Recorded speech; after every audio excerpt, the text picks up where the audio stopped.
As you continue relaxing, I want you to open your mind and use your imagination. I want you to welcome with open arms the suggestions, the messages, the motivation, and the affirmations that you are about to hear. They are for your own good, and they will help you in your life. I want you to embrace these suggestions and focus on them with conviction and believe in them.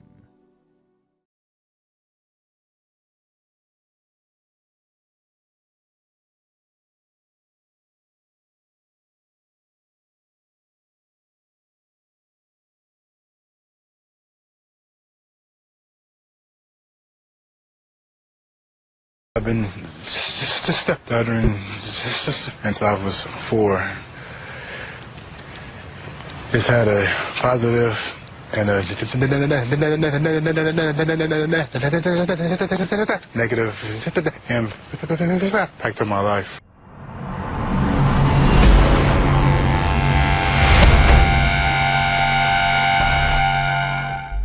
Hipnoterapi sembuhkan gagap. Selain menyembuhkan gagap, hipnoterapi juga membantu klien kami untuk lebih semakin percaya diri. Tidak jarang selain hilang gagap-gagapannya, klien kami juga berubah menjadi pribadi yang dahsyat. Gagap merupakan gangguan bicara dengan indikasi tersendatnya pengucapan kata-kata atau rangkaian kalimat. Kelainan ini dapat berupa kehilangan ide untuk mengeluarkan kata-kata, pengulangan beberapa suku kata, kesulitan mengeluarkan bunyi-bunyi pada huruf-huruf tertentu, sampai dengan ketidakmampuan mengeluarkan kata-kata sama sekali. Gagap biasanya berhubungan dengan masalah kepercayaan diri dan mudah gugup. Apabila seseorang penderita gagap berhadapan dengan situasi atau seseorang yang membuatnya gugup, maka reaksi pada tubuh yang sering terjadi adalah ketegangan yang terlihat saat berbicara yang dibarengi oleh gerakan-gerakan wajah, gerakan kaki, tangan, dan sebagainya yang membuatnya tampak gugup. Oke, jenis-jenis gagap menurut fasenya. 1 adalah gagap perkembangan. Terjadinya biasanya pada usia 2-4 tahun. Kondisi ini tergolong wajar karena merupakan rangkaian proses perkembangan bicara sang anak. Hal ini bisa saja terjadi karena ketidaksinkronan emosi anak dengan pengaturan alat bicara saat berbicara. Gagap perkembangan biasanya akan sembuh dengan sendirinya seiring bertambahnya usia anak. Yang kedua adalah gagap sementara. Anak berusia sekitar 5-8 tahun juga dapat mengalami gagap karena faktor psikologis dari lingkungan, misalnya kecemasan, kepanikan, ketakutan. Jenis gagap ini akan lenyap sendiri meskipun tanpa terapi tertentu. Anda sebagai orang tua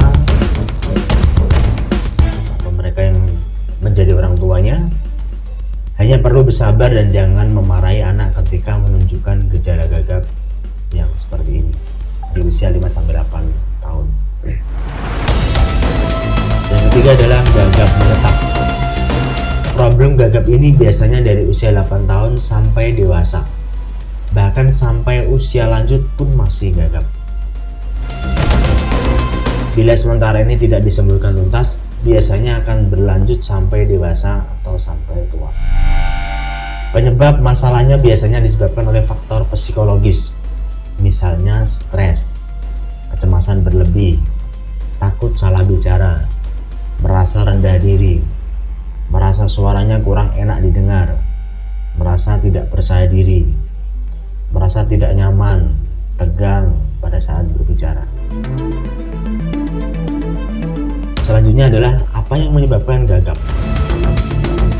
Gagap bisa disebabkan oleh faktor fisik maupun psikologis. Penyebab fisik yaitu kemungkinan berasal dari keturunan yang menyebabkan ketidaksempurnaan secara fisik seperti gangguan pada saat bicara, gangguan alat bicara, keterbatasan lidah. Penyebab selanjutnya adalah penyebab psikologis, yaitu ketegangan yang berasal dari reaksi seseorang terhadap lingkungannya. Stres mental karena sesuatu yang dirasakan tidak dapat dilakukannya. Menurut penelitian, gagap lebih banyak disebabkan oleh faktor psikologis dibanding fisiologis. Trauma, ketakutan, kecemasan, dan kesedihan pada masa kecil bisa menyebabkan seseorang menjadi gagap sampai dewasa. Misalnya, anak yang kedua orang tuanya sering bertengkar, sehingga membuat anak takut, cemas, sedih, dan sering menangis. Cara bicara yang gagap ketika menangis bisa menjadi kebiasaan sampai dewasa. Pengalaman kami membantu klien yang gagap lumayan banyak. Sebab itu bagi Anda yang mengalami gagap dan sudah mencoba banyak cara untuk menghilangkan gagap tapi belum berhasil, Anda sepatutnya mencoba metode teknik hipnoterapi untuk penyembuhan gagap.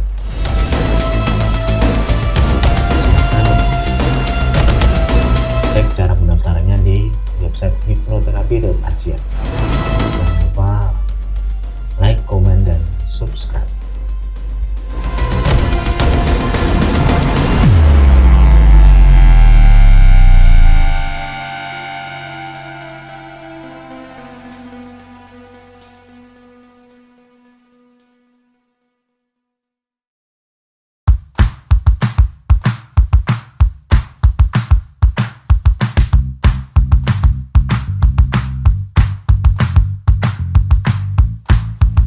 Hipnoterapi bisa mengubah hidup Anda. Banyak orang telah berhasil mengubah hidupnya menjadi lebih baik dengan hipnoterapi. Sekarang, jika Anda mengalami gangguan masalah, pikiran, perasaan, dan kebiasaan buruk, Anda bisa membuktikan bahwa Anda pun bisa berubah dengan bantuan hipnoterapi. Jika Anda belum tahu hipnoterapi, saya akan jelaskan. Hipnoterapi adalah salah satu cabang ilmu psikologi yang mempelajari manfaat sugesti untuk mengatasi masalah pikiran, perasaan, dan perilaku. Jika Anda mengikuti hipnoterapi, Anda akan dibimbing memasuki kondisi trans. Trans itu adalah kondisi relaksasi pikiran. Kondisi pikiran rileks, santai, tanpa gangguan dari kondisi apapun. Jadi Anda nyaman sekali, Anda tenang, Anda terbuka pikirannya, sehingga pikiran Anda siap menerima sugesti yang diberikan oleh hipnoterapis. Ya, dalam kondisi trans tersebut, pikiran bawah sadar Anda akan diberi sugesti-sugesti positif untuk penyembuhan suatu gangguan psikologis atau untuk mengubah pikiran, perasaan, dan perilaku menjadi lebih baik. Media massa termasuk televisi seringkali memunculkan citra yang keliru tentang hipnosis, sehingga banyak masyarakat yang salah paham, kemudian takut dengan hipnosis itu sendiri. Media massa seringkali menunjukkan hipnosis sebagai cara untuk menguasai atau mengontrol orang lain. Padahal faktanya tidak demikian. Anda hanya bisa dihipnosis apabila Anda bersedia mengikuti perintah dari orang yang menghipnosis Anda. Apabila Anda menolak dari awal, maka hipnotis tidak akan terjadi. Sebetulnya manfaat hipnotis untuk terapi atau hipnoterapi sangatlah besar. Berbagai masalah yang sulit diselesaikan dengan cara-cara biasa, ternyata bisa diselesaikan dengan hipnoterapi. Namun karena banyak kesalahpahaman dan kurangnya informasi mengenai hipnoterapi, banyak orang yang enggan memilih hipnoterapi sebagai metode terapi untuk mengatasi masalah mereka. Dan di artikel ini saya akan menjelaskan secara detail apa dan bagaimana hipnoterapi yang sesungguhnya. Hipnoterapi adalah terapi pikiran yang dilakukan dalam kondisi hipnosis. Sedangkan hipnosis adalah kondisi relaksasi pikiran yang biasanya disertai relaksasi tubuh. Dalam kondisi hipnosis, pikiran Anda menjadi lebih terbuka terhadap perubahan. Banyak orang mengira hipnosis itu sama dengan tidur. Perlu Anda pahami bahwa kondisi hipnosis adalah kondisi alamiah. Tidak ada yang aneh ketika Anda memasuki kondisi hipnosis. Tubuh Anda akan rileks dan pikiran Anda menjadi tenang. Namun hipnosis tidak sama dengan tidur atau pingsan. Dalam kondisi hipnosis, Anda tetap mendengar suara kami, suara hipnoterapis maksudnya. Suara jelas dari hipnoterapis, dan Anda menyadari keberadaan Anda. Sekali lagi kami jelaskan, kami tidak akan membuat Anda tidak sadar atau tertidur. Kami tidak ingin Anda tidur atau pingsan, karena kami butuh kesadaran Anda untuk menjalani proses terapi. Mungkin nanti ketika kami membimbing Anda menuju kondisi hipnosis, kami akan menggunakan kata tidur dalam sugesti kami. Yang kami maksud bukanlah tidur seperti Anda lakukan setiap malam, seperti orang layaknya tidur beneran. Maksud kami adalah meminta Anda untuk merilekskan tubuh dan pikiran Anda. Sekali lagi, hipnosis bukan tidur. Hipnosis adalah kondisi relaksasi tubuh dan pikiran. Mengapa kami menggunakan kata tidur? Karena biasanya kata tidur lebih mengena, lebih terespon di tubuh, pikiran, dan perasaan bahwa tidur itu santai dan rileks, mengabaikan apapun yang ada di sekitarnya. Itu alasan kami menggunakan kata tidur. Keberhasilan hipnoterapi membutuhkan kerjasama Anda. Selama proses hipnosis, Anda harus membuka pikiran Anda untuk menerima dan mengikuti instruksi dari kami. Kami ingin Anda bersikap pasrah dan terbuka terhadap proses terapi hipnoterapi ini. Penting untuk Anda ketahui bahwa kami tidak akan menguasai pikiran Anda. Kendali penuh atas diri Anda tetap berada pada diri Anda sendiri, dan kami berperan sebagai pemandu saja. Seandainya pikiran Anda adalah mobil, maka Anda adalah pengemudinya, dan kami adalah penunjuk jalannya. Kami tahu jalan menuju solusi dari masalah Anda. Jika Anda mau mengikuti petunjuk kami tahu Anda akan sampai di tujuan Anda. Namun kami tidak bisa memaksa Anda untuk mengikuti petunjuk kami. Maka dari itu, Anda harus membuka pikiran Anda untuk mengikuti proses terapi. Kami tidak bisa memaksa diri Anda untuk berubah. Meskipun Anda dalam kondisi hipnosis, kontrol penuh atas diri Anda tetap ada di tangan Anda sendiri. Anda yang bisa mengendalikan diri Anda sendiri. Semua hipnoterapis, termasuk kami, tidak akan pernah menguasai pikiran Anda. Namun Anda mau menerima sugesti kami dengan sepenuh hati. Kami tahu solusi yang pasti bagi masalah Anda. Jika Anda mau mengikuti instruksi kami dan dengan pikiran terbuka, kami bisa membantu Anda meraih tujuan Anda dengan cepat. Agar hasil dari hipnoterapi ini maksimal, ada satu hal penting yang harus Anda perhatikan.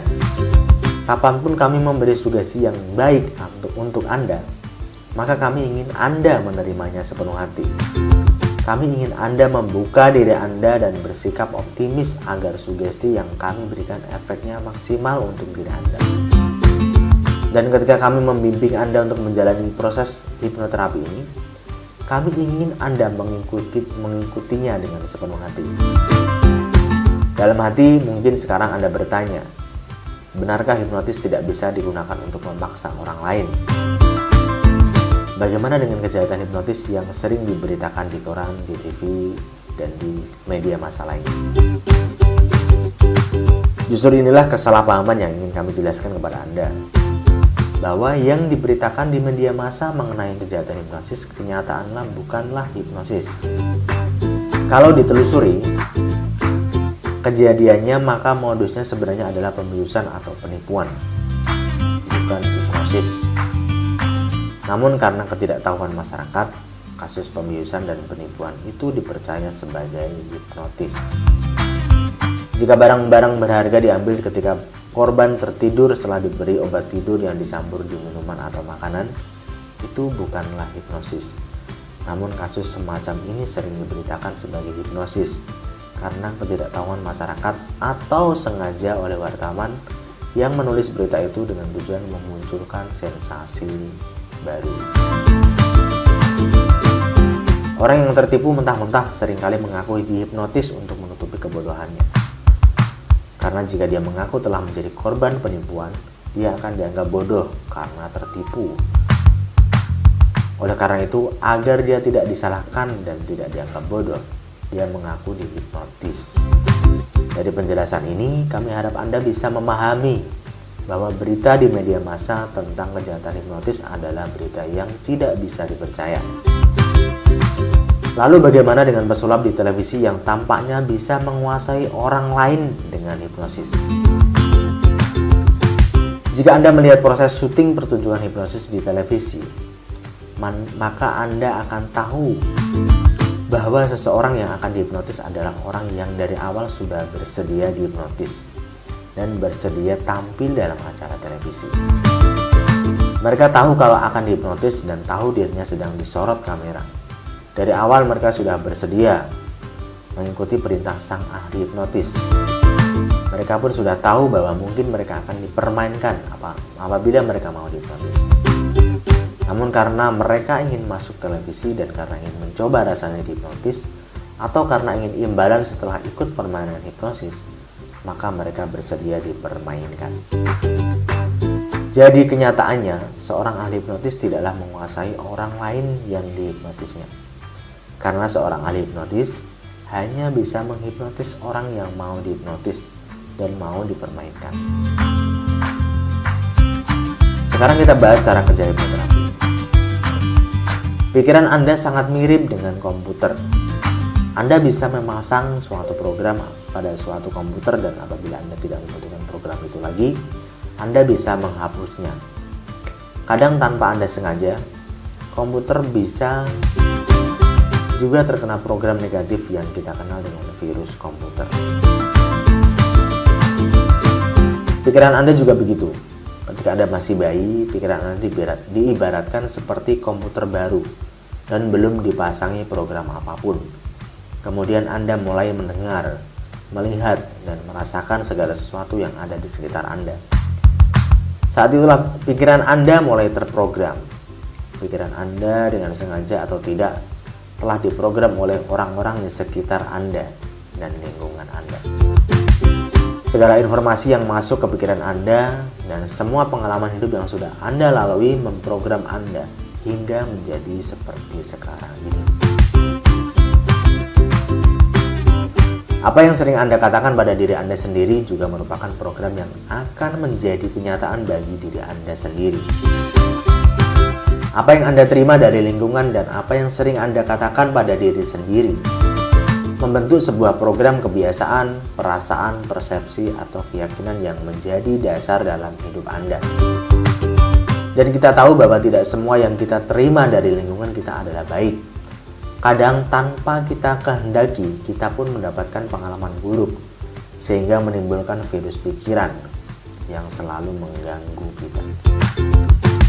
Sekarang dengan pikiran Anda yang sudah dewasa, Anda bisa memilih untuk hanya menerima program yang baik dari lingkungan Anda. Namun dulu ketika Anda masih kecil, Anda belum punya kemampuan untuk menolak pemrograman dari orang-orang di sekitar Anda.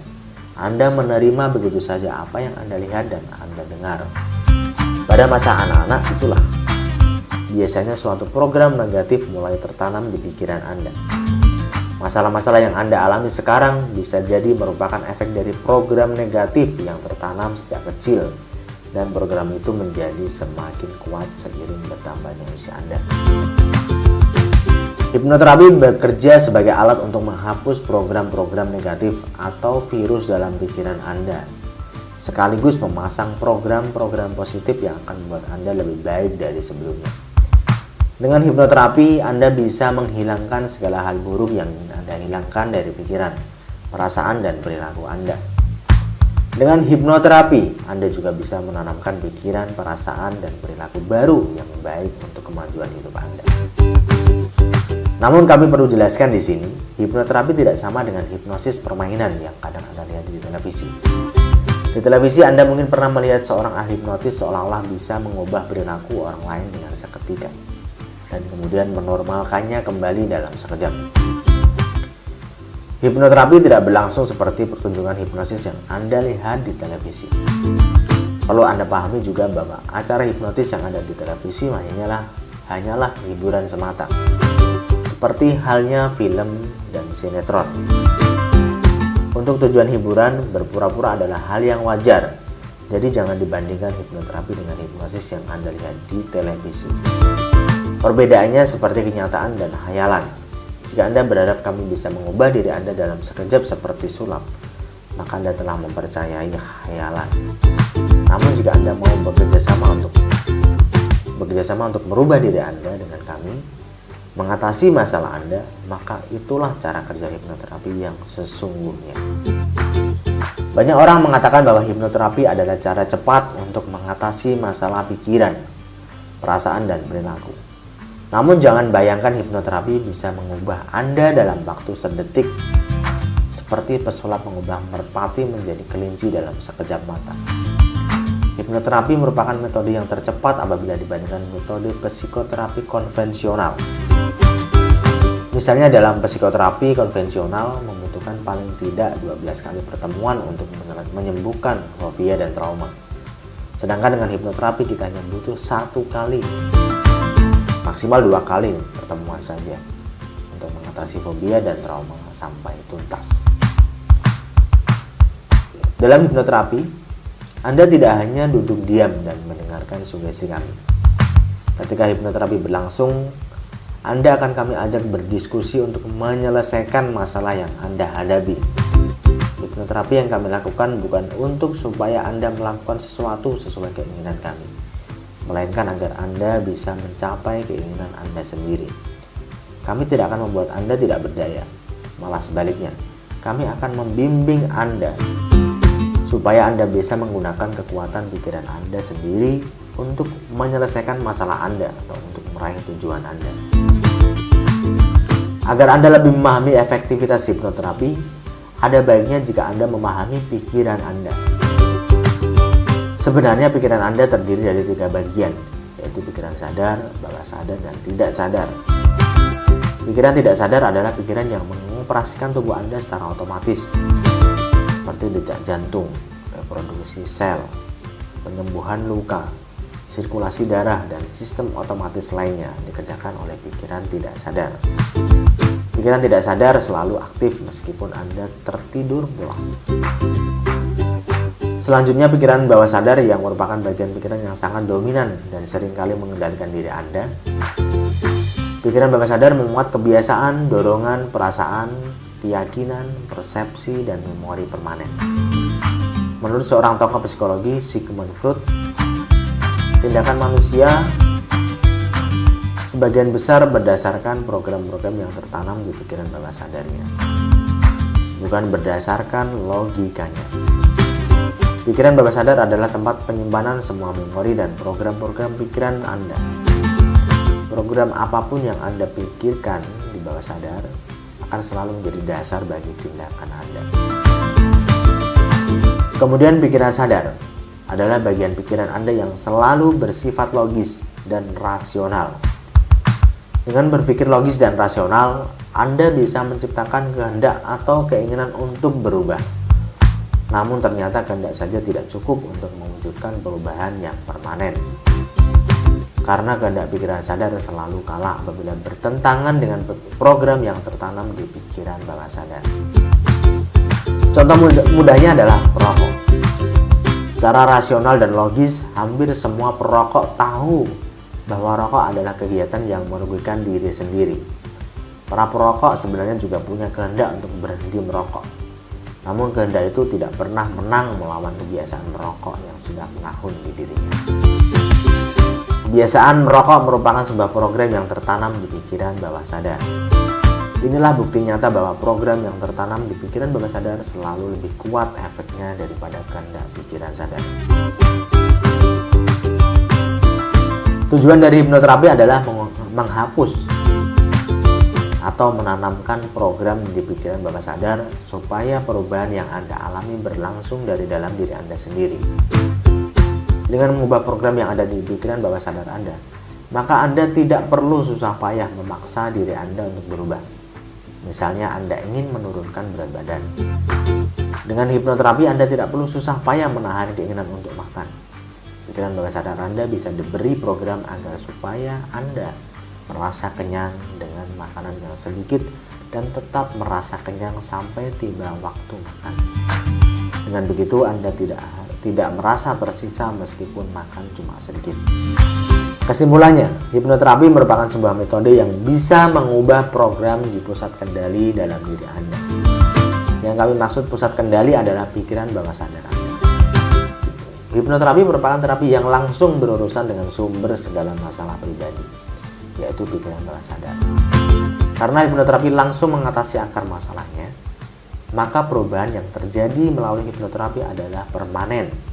Misalnya Anda punya sakit mah, jika Anda minum obat, maka itu hanya menyembuhkan sementara.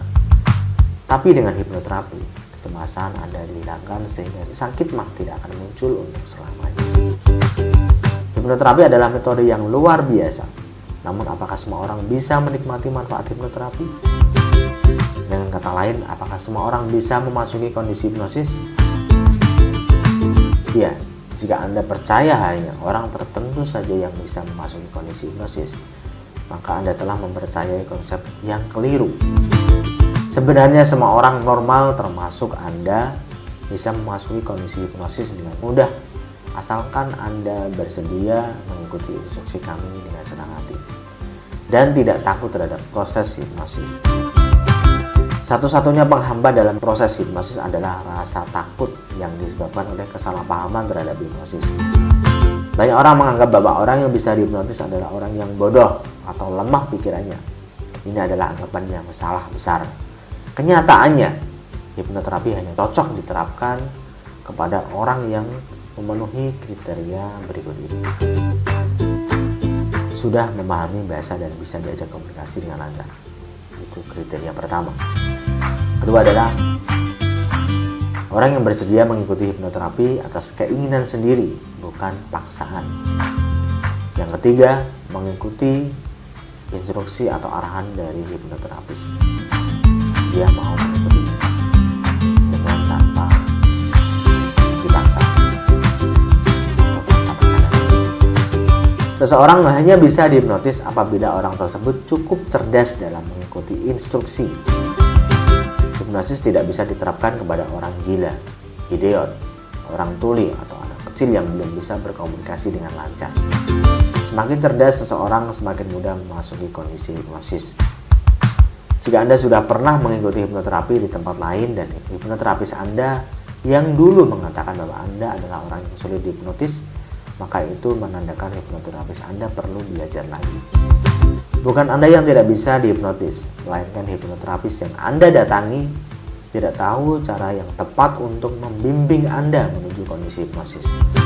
Bagi kami, semua klien bisa memasuki kondisi hipnosis asalkan dia mau membuka pikirannya, tidak takut dan punya pemahaman yang benar terhadap hipnosis. Sebagian dari Anda juga mungkin bertanya, apa efek samping hipnotis atau hipnoterapi? Kami perlu jujur kepada Anda bahwa sebenarnya tidak ada efek samping apapun ketika Anda menjalani hipnoterapi. Mungkin Anda takut kehilangan kesadaran, kehilangan ingatan, atau tidak bisa bangun dari kondisi hipnosis. Namun faktanya, tidak pernah ada orang yang tidak bisa bangun dari hipnosis atau menjadi lemah pikirannya karena hipnosis. Tapi sebaliknya, hipnosis memberi manfaat yang sangat baik untuk kesehatan tubuh maupun pikiran. Manfaat pasti yang bisa Anda rasakan langsung dari proses hipnosis adalah relaksasi tubuh dan pikiran serta meningkatnya konsentrasi Anda. Oke, sebelum Anda menjalani hipnoterapi, kami ingin Anda tahu tahap-tahap apa saja yang akan Anda lalui dalam hipnoterapi. Tahap pertama, pastinya kami akan meminta Anda menceritakan apa masalah Anda. Biasanya proses ini membutuhkan waktu 5-10 menit. Kami harap Anda tidak malu-malu dalam menceritakan masalah Anda. Tenang aja, semua yang Anda katakan kepada kami akan menjadi rahasia kami dan tidak akan kami bocorkan kemanapun, karena ini adalah privasi Anda. Tahap kedua adalah kami membimbing Anda untuk merilekskan tubuh dan pikiran. Kondisi hipnosis tidak lain adalah ketika pikiran Anda sangat-sangat rileks dan tenang, sehingga pikiran Anda lebih jernih dan siap menerima sugesti. Proses ini membutuhkan waktu kurang lebih 5 menit. Tahap ketiga adalah tahap psikoterapi. Dalam kondisi hipnosis, kami akan melakukan prosedur terapi sesuai dengan masalah Anda. Proses terapi ini berlangsung sekitar 30 menit. Setelah prosedur terapi selesai, maka kami akan meminta Anda untuk membuka mata sebagai tanda bahwa sesi hipnoterapi telah selesai. Tahap selanjutnya yang keempat adalah tahap observasi. Artinya, Anda mengamati dan melaporkan kepada kami perubahan apa saja yang sudah terjadi pada diri Anda. Maka observasi ini berlangsung antara 1 sampai 10 hari. Mungkin dalam benak Anda sekarang muncul pertanyaan, butuh berapa kali hipnoterapi untuk mendapatkan hasil yang maksimal dan permanen? Semua itu tergantung masalah Anda. Karena setiap masalah yang pastinya berbeda-beda akan berbeda pula lama atau pendek waktunya untuk berubah atau waktunya untuk sembuh. Pengalaman kami, sebagian besar masalah bisa diselesaikan dalam sekali saja terapi. Namun kadang ada juga yang masalah yang perlu 2 atau sampai 4 kali terapi. Yang biasanya 2 sampai 4 kali terapi ini biasanya yang berhubungan dengan perilaku atau kebiasaan buruk. Kalau hanya masalah pikiran, perasaan, perubahan konsentrasi, trauma, fobia, cemas, itu cukup sekali saja sudah sembuh. Kami akan berusaha sebaik mungkin supaya masalah Anda bisa diselesaikan dalam sekali saja terapi. Maka dari itu, kerjasama dari Anda sangat dibutuhkan. Jika Anda mengikuti instruksi kami dengan serius dan sepenuh hati, maka kami yakin masalah Anda bisa diatasi dengan sangat cepat. Hanya dalam 1 kali terapi, Anda sudah selesai, sudah sembuh, sudah tuntas masalah Anda, dan Anda merdeka. Tidak melekat dari masalah tersebut. Anda menjadi pribadi baru sesuai harapan.